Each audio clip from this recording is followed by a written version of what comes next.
Það var þriðji dagskrárliður, Hafnarstræti 67 til 69, umsókn deiliskipulagsbreytingar. Ingibjörg Ólöf, bæjarfulltrúi, tekur til máls.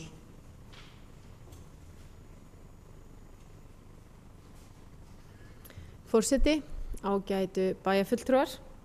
Hér erindi dagsett 5. apríl síðastliðinn þar sem Jón Hrafn Hlöðversson fyrir hönd Hótels Akureyrar óskar eftir breytingu á deiluskipulagi fyrir Hafnarstræti 67 til 69.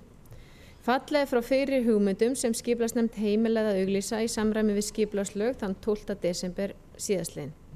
Drög að nýrri deiluskipulagsbreytingu unnin af Ómari Ívarsinni hjá Landslagi ehf.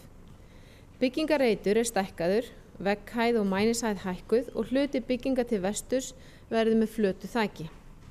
Skipulagsráð leggur til við bæjarstjórn að tillagan verði auglýst samkvæmt 1. málsgrein 43. grein skipulagslaga nr. 123 frá árinu 2010. Ingibjörg Ólöf, bæjarfulltrúi, hefur lokið máli sínu. Orðið er laust. Þar sem enginn hefur kastað til hljóðs, þá göngum við til atkvæðagreiðslu þeir sem geta samþykkt eins og þetta gefur merki.